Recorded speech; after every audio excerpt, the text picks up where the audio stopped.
state the indicator, there's no number in the statement. So in this example, we said 50 trained farmers.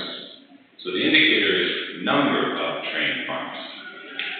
That's how we would state the indicator. Number of trained farms. Now, that indicator, at the beginning of the project, what is the value of that indicator? What is the number? 50. Before you do the project, how many trained farmers are there? Before the training? Possibly 1,000 or more. Already trained? No. Before Already trained. It's still going for Maybe It's 0. 250. Before training, we were 50. After training, the number was reduced. What do we mean by a trained farmer? This is good. We're clarifying our understanding. This is great. What is a trained farmer? There's a farmer who's trained and a farmer who is untrained. Right? Yes. Okay. So when we start the project, let's assume all the farmers are untrained. That's why we're coming to give them training. So at the beginning, every farmer is untrained. So how many trained farmers at the beginning of the project? Trained. How many trained at the beginning? 0. None. Okay. So we start at 0. This is our baseline. Before you start your project, you measure your indicators. Where are we starting? We're starting at 0. Okay. Our target, the 50, is the target. Yes, I know the target at the beginning, but the target is not the current value. The current value is 0. My target is 50. How am I going to get 0 to become 50? How do you go from 0 trained farmers to 50 trained farmers? What do you have to do? You have to recruit 50 farmers. And train them. I will carry out an activity. So my input is farmers, untrained farmers. That's an input. I will train them. I will find them, invite them, train them. They will become trained farmers. So now I go from 0. Now I have 50 trained farmers. I have met my target. Right? So there's a difference between current value. I need to wait. I'm going to erase something. Okay, erase this part, I think. So if we imagine time moves forward. Are you familiar with this? Time from left to right. You've seen this sort of diagram before? No. So if we say this is today, say this is 1 year, 2 years, 3 years from now. So we say if I put something here, that means it's happening today. If I put something here, it's happening in a year. Here in 2 years. Here in 3 years. Right? And then I have another dimension, which is now my indicator. So my indicator is number of trained farmers. So we say today, let's say it's the beginning of the project. How many trained farmers do we have? 0. This becomes the baseline value. It's where we started. And it can be whatever it is. There's no value judgment about the baseline. Baseline is just, this is current reality. The project is there to change reality. To take what is there today and make it something different. Better. Right? So 0 is where we are today. Our target is 50. How long is our project? I put years, maybe that's too long, but we'll go with years. So let's say by 3 years, I plan to have 50. So at year 3, I hope to be here. This is target. And often you draw target not as a dot, but as this dashed line. Because you don't know when you will meet it. Right? And the baseline, you can also say, maybe there are 2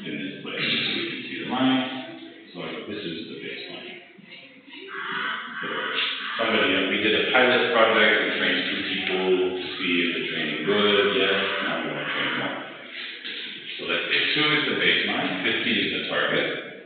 So I'm starting today, meaning today is here, not there.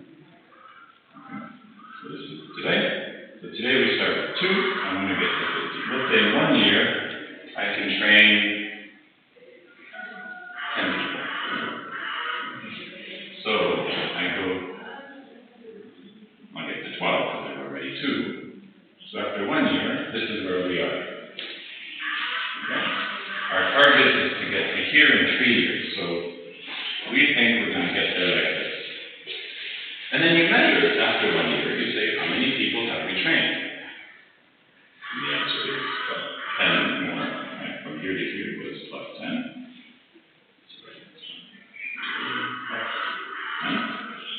And we're on track. Now the value of my indicator is where it should be. If I continue like this, I will reach my target.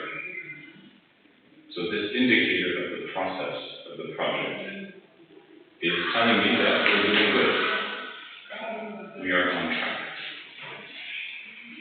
Where would the value be to tell me that I'm not on track? Let me erase this. So let's say this was not the dot. So this is where we think we should be. Where would we be that you would say, we're falling behind. We're not going fast enough. After 1 year. Below that, So if you measure and the number is here, then you would say, after 1 year, we're supposed to be here, which is this number, but we're only there, which is a lower number. Okay, we have to now examine why are we not training as many farmers as we had planned. This is now our project is at risk of not succeeding with what we had thought we would do. So one option, I can reduce the target. I might say, 50 was really ambitious, and we have learned it takes a lot more effort, and therefore, instead of 50, we'll aim for 30. That's one way to resolve that. Or you say, well, it started slow because there were all these problems, but now we figured out, we have to choose the content and this, so we didn't really have training this. Now we did have 3, we were only able to do 1, so the number of trainings is less. But now we are confident we can do it quickly because we figured out how to do the training. So we think we can catch up and get here by year 2. We think. Okay. So now your project stakeholders might go, all right, we trust you. Explain why the problem. But there's something to explain. If you're below, you need to think, why am I below? Is this a real problem? What are we going to do about it? If the number is okay. That is what is above that line. Yes. That, This one? no. This one. If it's up here. Yes. Okay. What does that mean? What that is. What do you think it means? What do you think it means if the dot is up there? I don't know. I'm afraid to have an answer, so I'm asking. So this is the fact we're putting a dot here is telling us after 1 year we measured how many farmers we trained, and we came up with a number. Let's say this is 20 Instead of 10. or actually it's pretty high. It's 30. So we were aiming for let's say 10, but we're actually at 30. So what does that mean?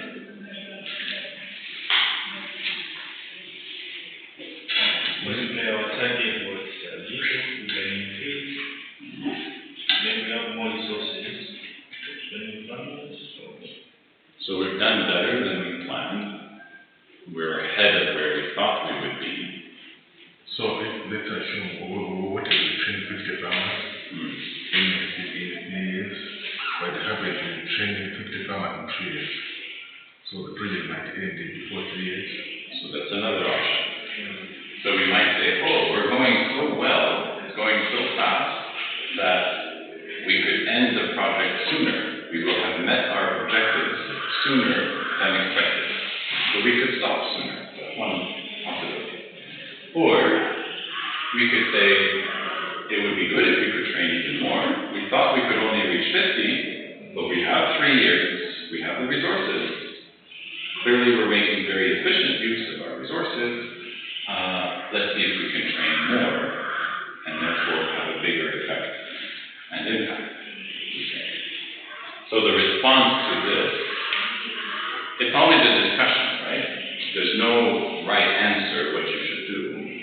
But this tells you that your process as a project team is very good. Your work is going very well. You're ahead of where you expected to be. So whether you're above or below. So these kinds of charts, these indicator charts, and this might be time. It might sometimes for a project they'll use instead of time, milestones. So there might be, the first milestone is we've established one experimental plot, or we held the first training. That's one milestone. We've established the first experimental plot. That's another milestone. It may not make as much sense in a project like this, but for other projects, sometimes you'll see, and it's not right or wrong, it tells you differently. So time is the most common, but sometimes it will be milestones. And so you will put the value of the indicator measured when you hit that milestone.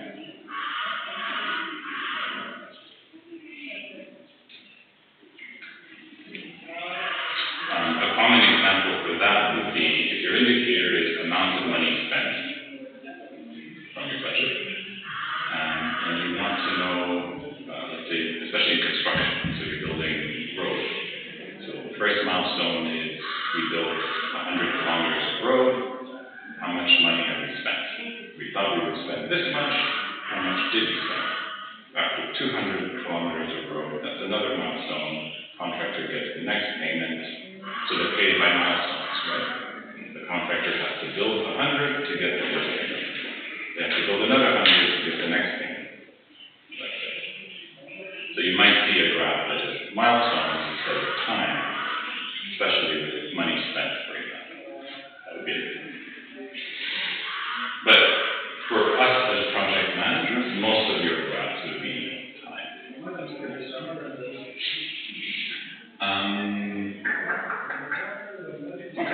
I think that's a good. So indicators, we're good. Indicators have a baseline value.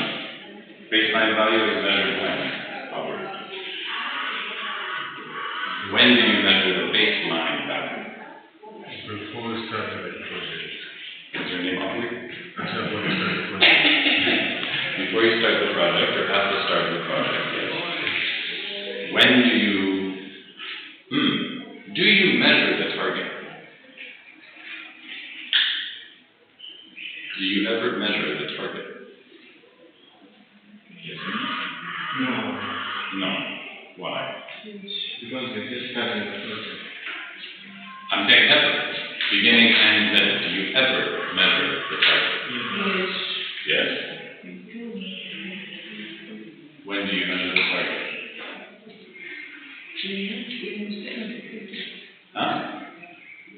At the start? When you measure at the start, we said it's the baseline value.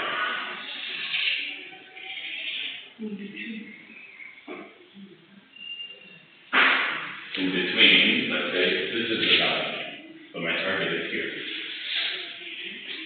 It's kind of a trick question, but a target is never measured. A target is a number you decide. Right? So you say, for example, I run. You're a runner.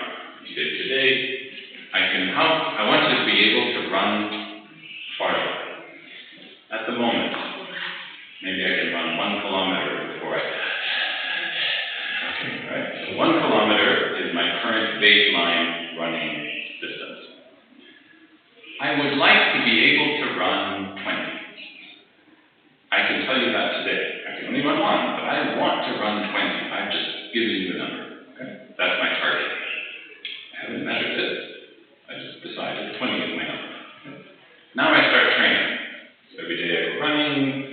next week, I measure how far can I run. Let's say I can run now 3 kilometers. Okay, I started with 1, now I can run 3. Another week goes by, I keep training, now I can run 5. And then I run another, keep training another week, now I can run 8. I'm getting better.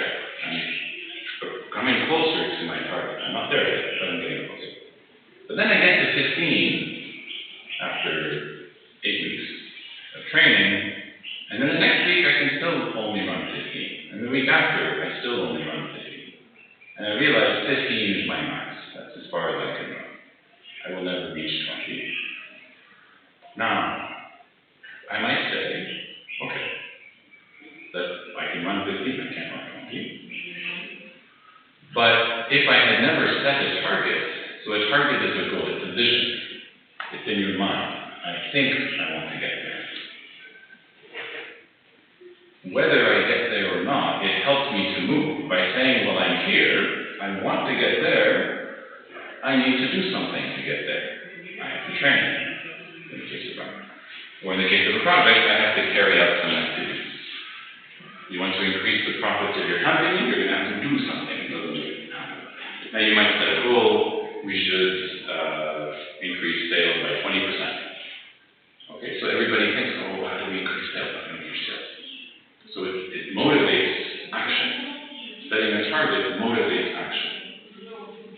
And then you can measure progress towards that target.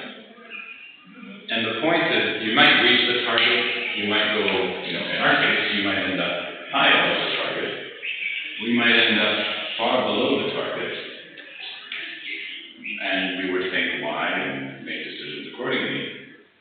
But if we had never set a target, if we just started and said, oh, well, we're here today, let's just do something, it's not very motivating. It's like, well, do you want me to work this hard or this hard?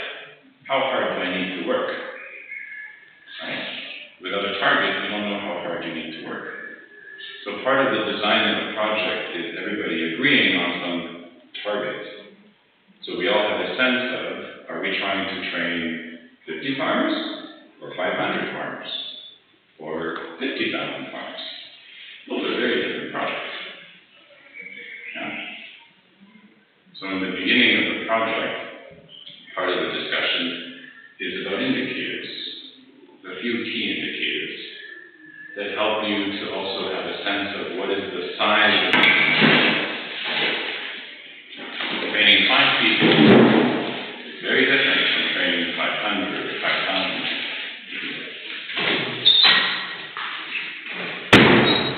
Does that help with indicators?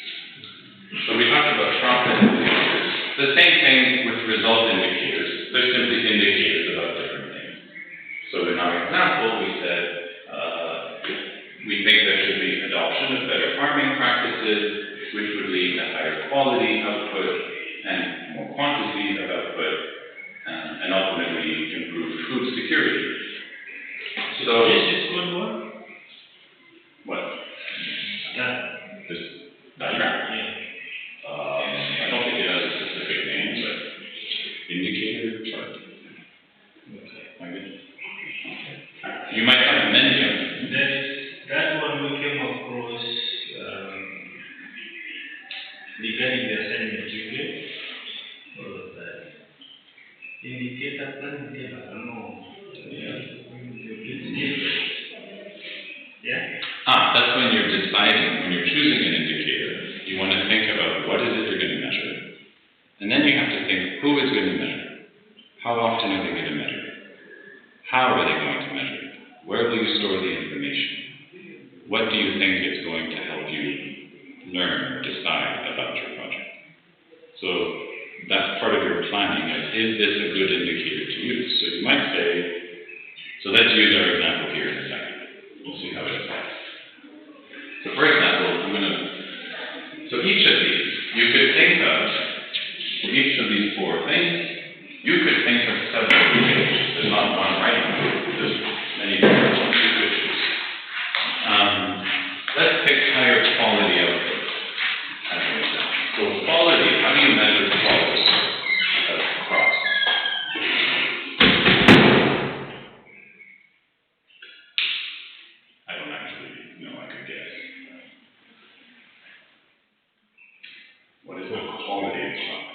Measure quality. So quantity is one. We could measure, quantity is kind of easy, yeah? How many kilograms of grain, corn, maize, whatever you're growing, you can measure the weight, or measure the volume, or measure how many units. Quantity is relatively easy to measure. How do you measure quality? If I say, here's the maize, here's the banana. So you have here's the maize and here's the maize. How do I know this is higher quality than this? How do you measure quality?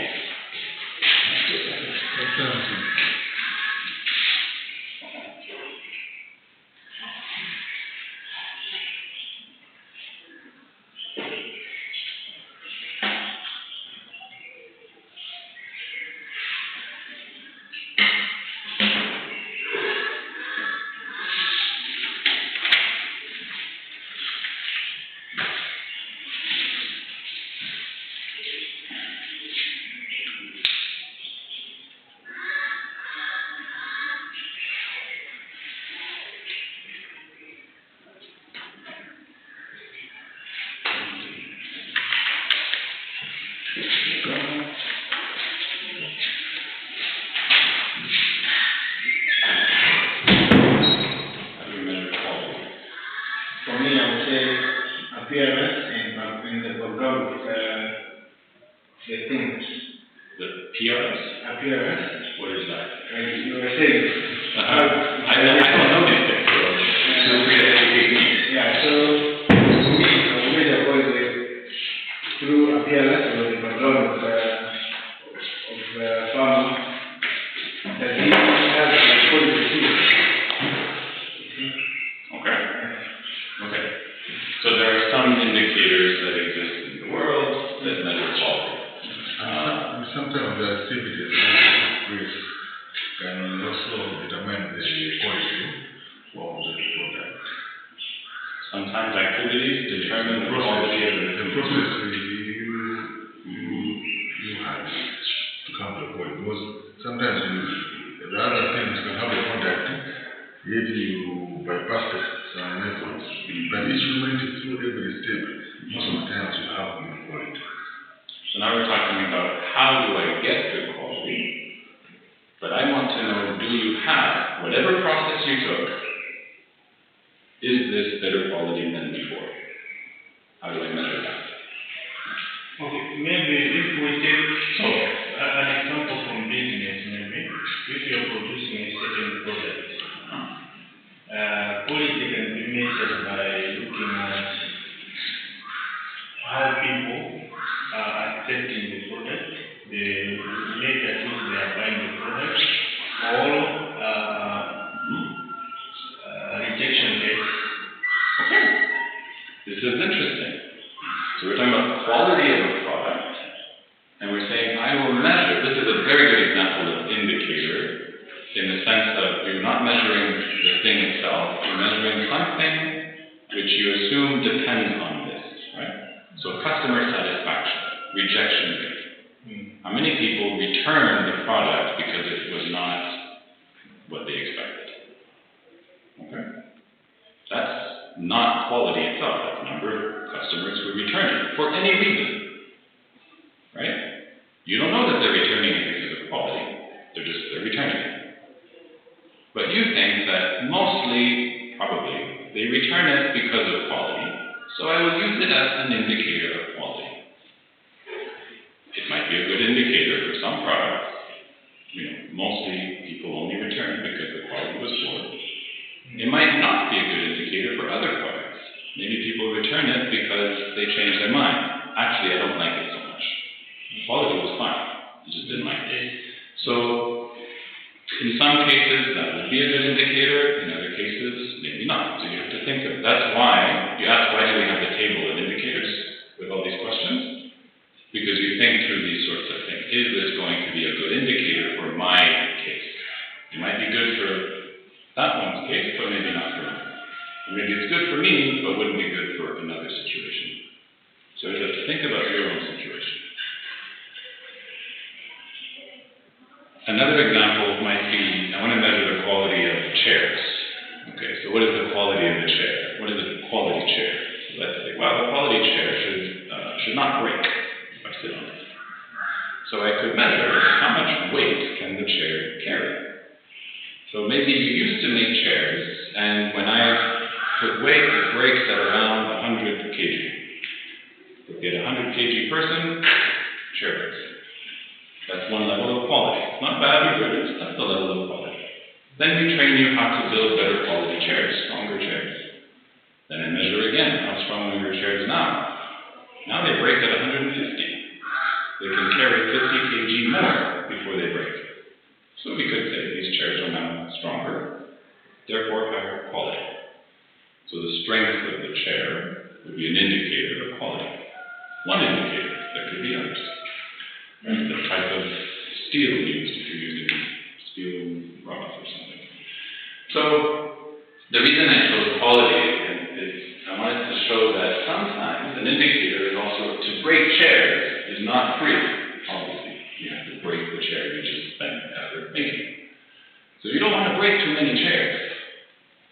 So then you think, is there another way I could measure quality that I don't have to break chairs to do it? Because I don't like this indicator, I have to waste a lot of chairs, and my chairs are very precious. I build very high quality workers, so I don't want to break them if I don't have to.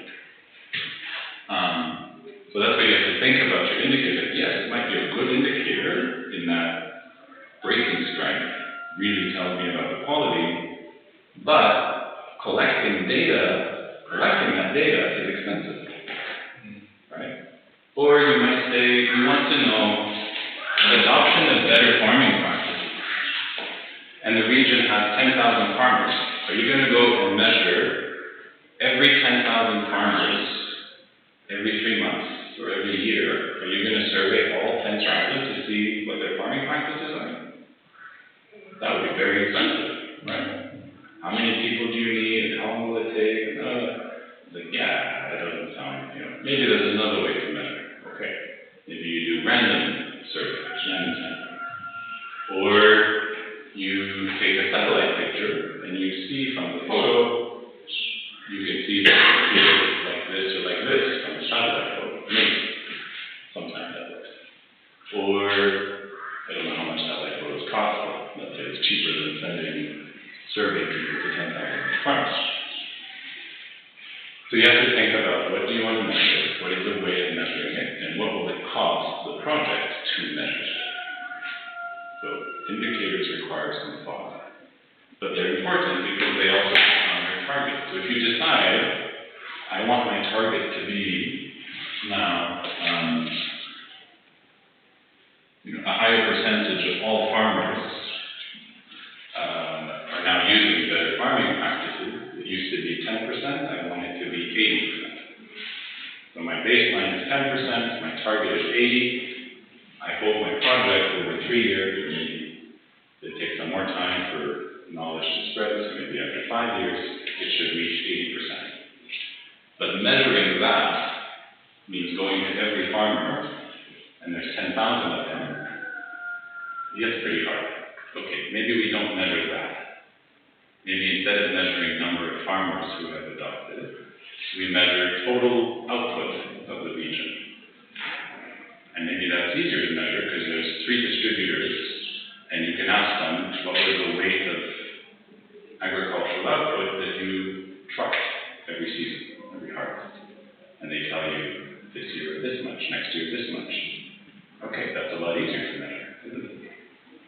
It depends on the distributors, though, making good measurements, so then you have to think about that. So indicators are also required. And there are different characteristics that make for good indicators. Are they easy to measure? Are they reliable? So the customer satisfaction, the rejection rate, sometimes might be reliable. In other cases, maybe it's not reliable. It doesn't exactly measure the thing you're interested in. It doesn't tell you what the thing you're interested in. So easy to measure, reliable, consistent. So if you measure today and you measure tomorrow, you get the same answer.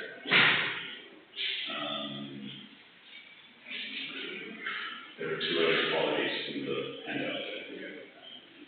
So that's about indicators.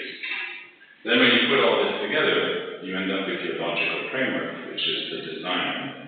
And if you've gone through all these steps and you've discussed and you've drawn and you've considered, then what you have at the end is a much better design and therefore plan for your project.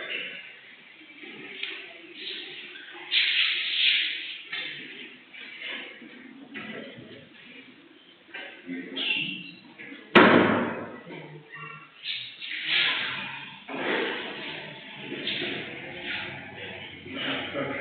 It's not a question, but when I was doing my indicators, I wasn't quite sure. So I did them, but I still submitted. So I'm having my second thought. So is there any room for me to go and say or I'm just sitting like that? Let me think about it. Okay. Alright. Any other comments or?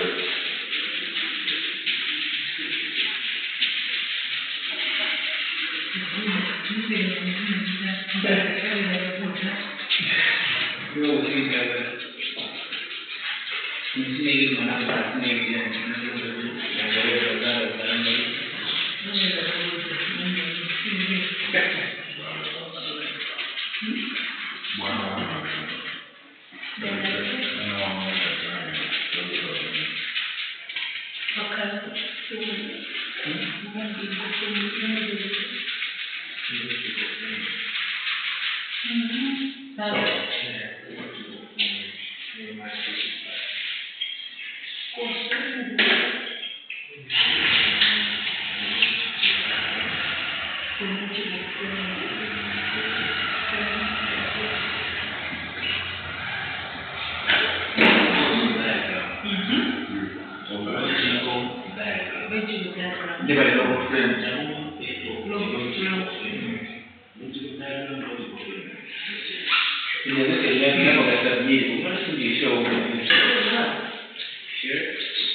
Causal diagram becomes a logical diagram.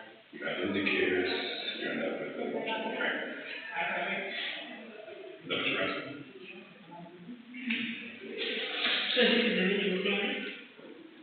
No, this is something else.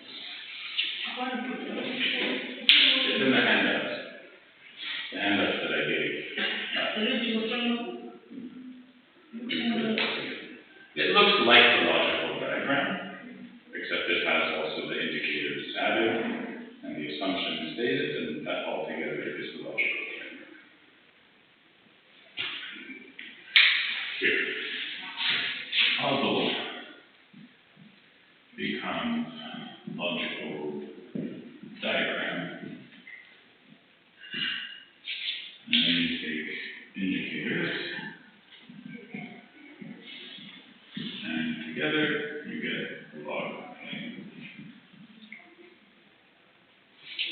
1, 2, 3.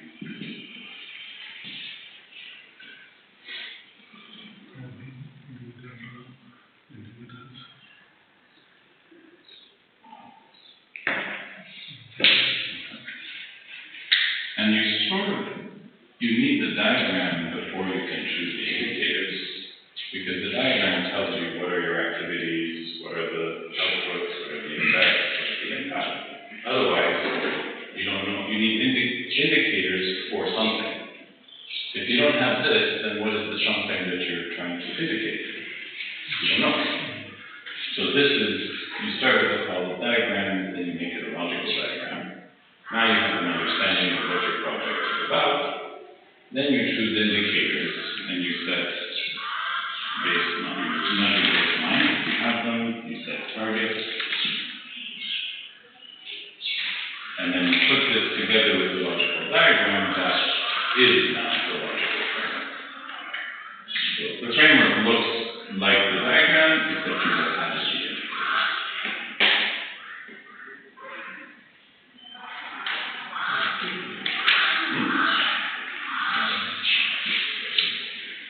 So, once you've done all that, you have the high-level logic of your project.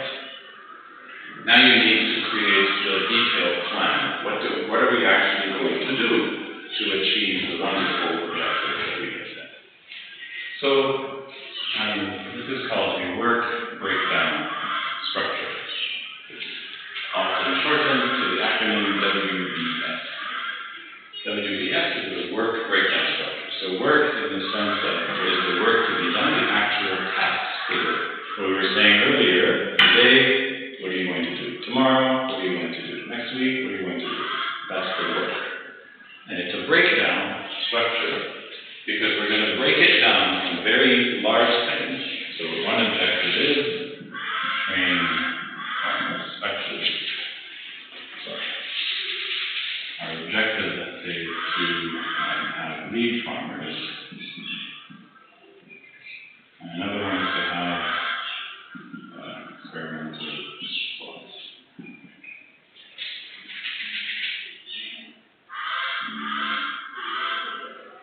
Yeah.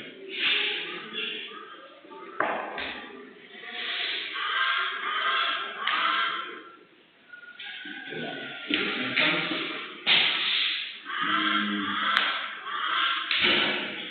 No. Let me change this. These are our activities. So let's train farmers and establish experimental plots. Our objective is adoption of,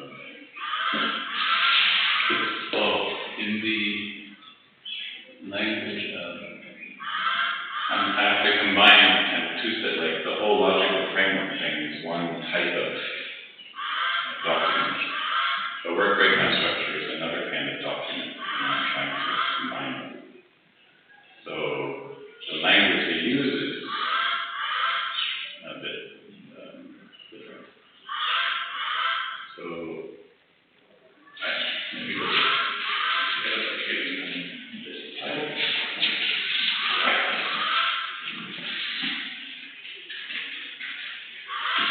So in a work breakdown structure, you start with the high-level objectives. What are also in the business world, they call them deliverables. So it's the thing you're going to deliver, which is an output, essentially.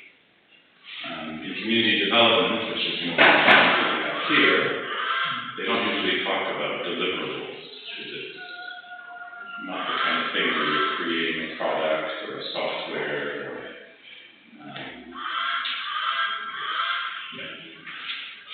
some places. But let's say that these are the two major things you want to do. Right? Are high-level activities. And they belong, so in our log, we look at a log frame.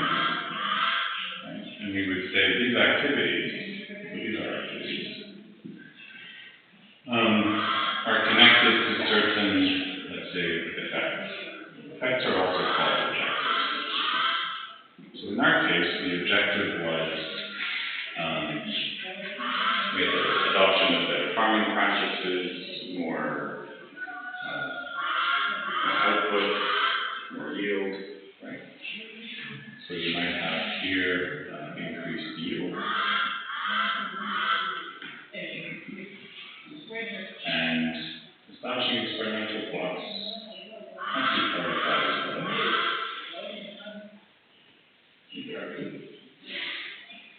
And actually, let me not do the numbers first. We'll come back to the numbering. The numbering is important. So the objective is to increase yield. At least one of our objectives. That objective requires training farmers and establishing experimental plots. What does it take to train farmers? We need to choose content. We need to select the time and place. I think I said venue. Venue is the same as place. And deliver or invite. Sorry, invite farmers. And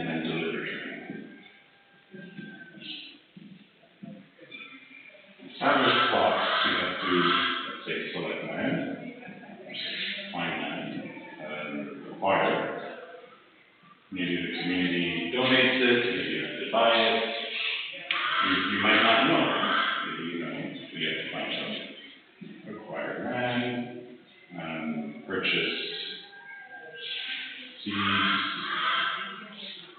purchase required equipment. What else would you have to do to establish an experimental plot? I don't know if you can see over the left hand. But you get the idea, like, you have to do this, you have to do this, you have to do this.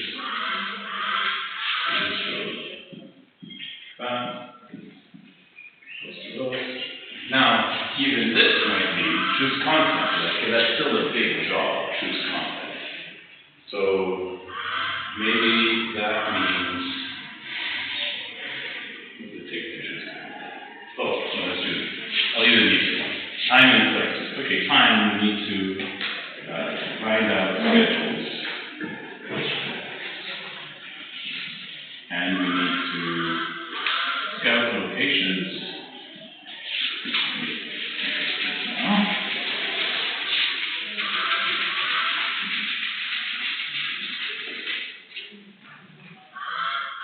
Scout locations and rent the hall. There could be different ways you could do it. So that's, for example, let's say this. Right. Yeah, a room, hall. That's why I said, depending on where you're doing this, it could be find a good outdoor spot where everybody can get, depending on just the right one. So for each of these, you can go even more detailed. And the rough rule of thumb is you want to keep breaking it down until you have it to a task that you could clearly give to someone or a small team to do within no more than a few days. Sometimes even just hours. But if the thing, like, invite everyone is like a 3-week thing, then you might even break it down to invite the people from this village, then invite them from this village, then invite them from this village. So you break it down to where things are roughly a few days at a time. It's not a fixed rule, right? But you want it to be specific enough that you can give it to somebody, they're responsible for doing this, and you can track whether they've done it or not. Right? So you keep breaking down until this one, maybe you stop here. Maybe this is enough detail. This one, you needed more detail. Or acquire land has some steps you have to do. This one has some more steps you have to do. This one has some more steps you have to do. You don't know, but you keep going until it's okay. The tasks are now clear that somebody can do them within a few days. Right. Now, this is your work break. This is all the work that has to be done. Now you have described in more detail what do we actually do for our project to achieve. And you see, if we do all these things, then we've completed this. And if we complete all the other things with it, then we have trained the farmers. And if we train the farmers and we've done all of that, then we've done what we said we would do to try and meet our objectives. So it's a way of tracking and being clear what is the work to be done. You could do this in your personal life too. You could say, I need to study for this course. Or for all my courses. You say, course 1, course 2, course 3. For course 1, I need to review this, this, and this. To review this, I need to practice this kind of exercise and this kind of exercise. The second subject is pretty short and I'm pretty familiar, so that's enough. The third one, I need to go review all, read these pages and watch this lecture again and so on. You could make your own work breakdown structure for study. And then it's not, I know I have to study, and what does study mean? Does it mean watching things? Does it mean reading things? Does it mean redoing the exercise? Does it mean looking at my assignments? Does it mean talking with my fellow students? What do you think study means? It could mean all of them, or maybe some of them. So if you break down, this is true in all of life. Very helpful, and it reduces stress. I guess when I say I need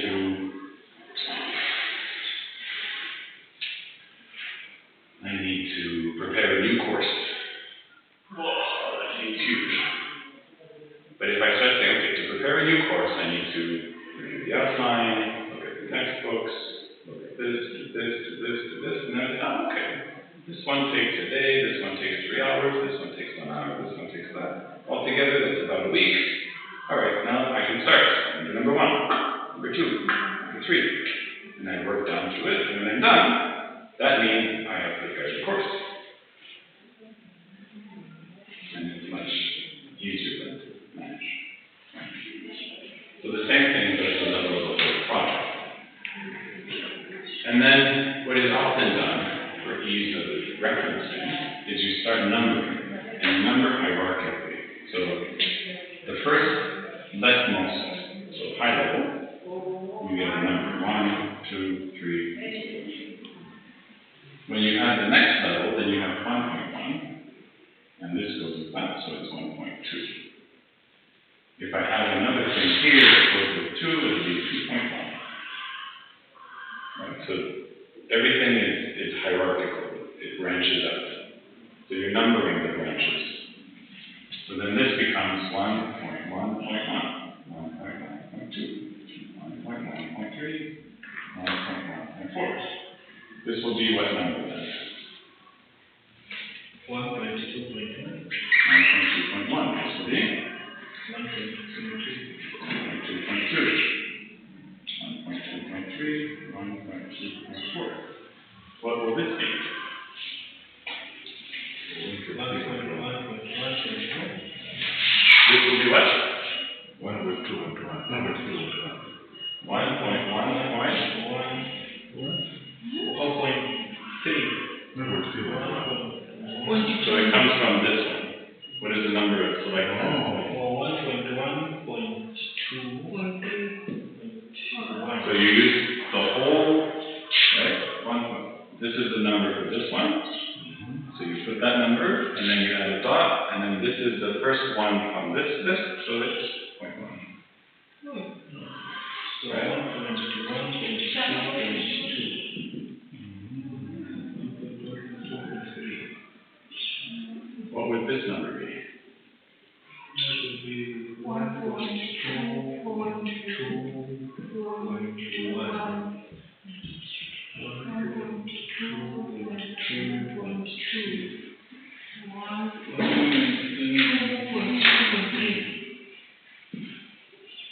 These are coming from this.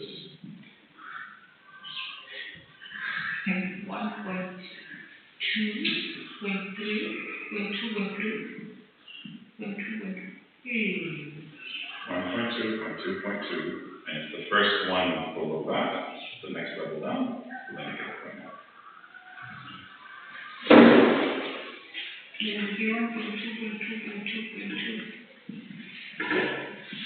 And this branches out, what will that be?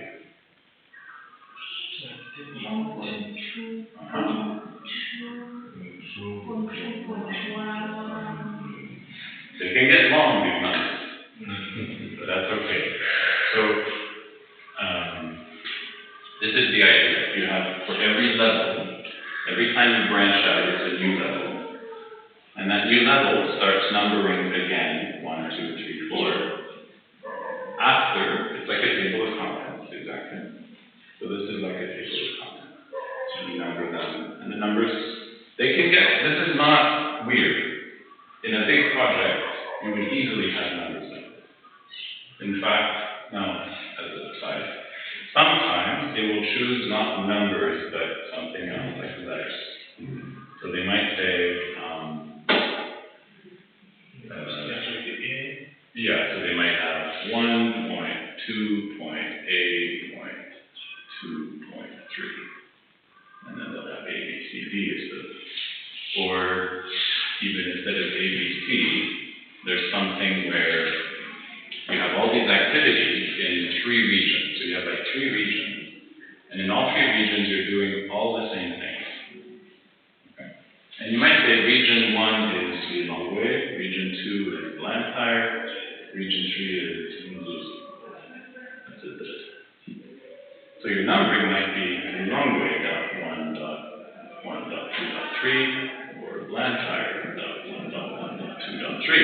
And then you know, okay, it's the same task, it's the 1.1.2.3 task, but this one is being done by the team in Lilongwe, this one's being done by the team in Blantyre. So they can also mix sometimes other ways of numbering.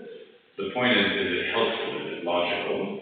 That when you look at it, or anyone looks at it, they can find and easily understand where is that task in the whole plan of the project.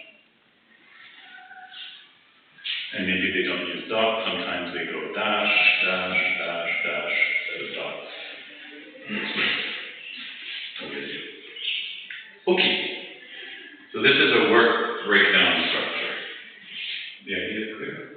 You're breaking down all the work to be done, and you structure it in this kind of tree that keeps like a table of contents that has sub-level, sub-sub-level, sub-sub-sub-level, sub-sub-sub-sub-level. And you go to a level of detail where it's a task that makes sense to somebody that you can give them, or maybe a small team. Small team, like 3 to 5 people maybe, that they can go do in no more than a few days, typically. There will always be exceptions, but typically. Now, once you have a work breakdown structure, the way I drew it is sort of branching out like this. But once you've written it all, you can write it exactly like a table of contents with indentation. It's sort of one long list. Right? You know what I'm referring to? Indented lists. So here I wrote it like a tree that kind of spreads to the right. In an indented list, I would write the 1 point here, and then 1.1, and then 1.1.1, and 1.1.1, 1.1.1.2, 1.1.2, 1.1.3, 1.2, 1.2.1, 1.2.2, like this. And every time you add another sublevel, you indent a little. When you finish this list and you're going to the next item from the previous level, then you go back a bit. And so when you look at it, you can easily see the structure of the list by the indentation. How much space from the left margin. These are the indents. 1 indent, 2 indents, 3 indents, which is like how table of contents are done. They're indented. So this is how you would write it after you've done. I find it easy to write it in this way, to draft it. So the rough copy, where I'm thinking, I write it like this in these tree type things. And then to clean it up, then I would write it like that. That's the way I would do it. You can also find other ways that work for you. But that's the idea. Okay. Red markers really write hard.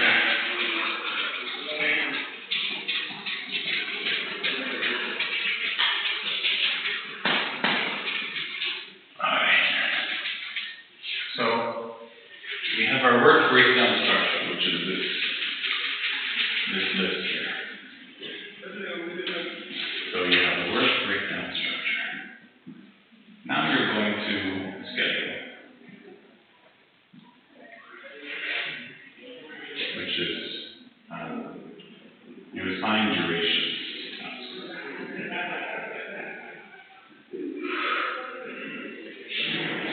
Okay. This is actually a useful thing. So there's a logic that years and years of experience from all around the world has come up with this way of doing things. So first you write down all the work there is to be done in this work breakdown structure. Then, and again, if it's easy, you think of your own life, you need to review, you need to study for different courses. Or maybe your work, in your workplace, my boss says I have to write a report about something. What are all the parts of the report? And what are the things I have to do to write those parts? Or whatever the work is, you can think of a work breakdown structure. Then for each of the small tasks, you give it a time. So you don't start here and give this a time, right? So number one was improve yield. That doesn't have a duration. 1.1 was train farmers. You don't give that a duration. You go to the lowest level. You say this was selective and look up people's schedules. Okay, how long does that take? Maybe that takes 1 day. And then we had scout locations, find out what locations are available. Maybe that takes 2 days. This one doesn't have any sub-level, so this is a task, and this one is maybe 2 days. This is 1 day. Again, I don't give this a duration because it has lower level things. So I always go to the lowest. So you work, if it's an indented list, you start from the rightmost indent and you work your way back. Yeah? So if I say this is 1 day and that's 2 days, then how long does this take? 3 days. It's 3 days. But it's not 3 days more, it's 1 plus 2 from these, right? So that equals 3 days. And then how long does this take? Huh? Let me see. So it will be 1 plus 2.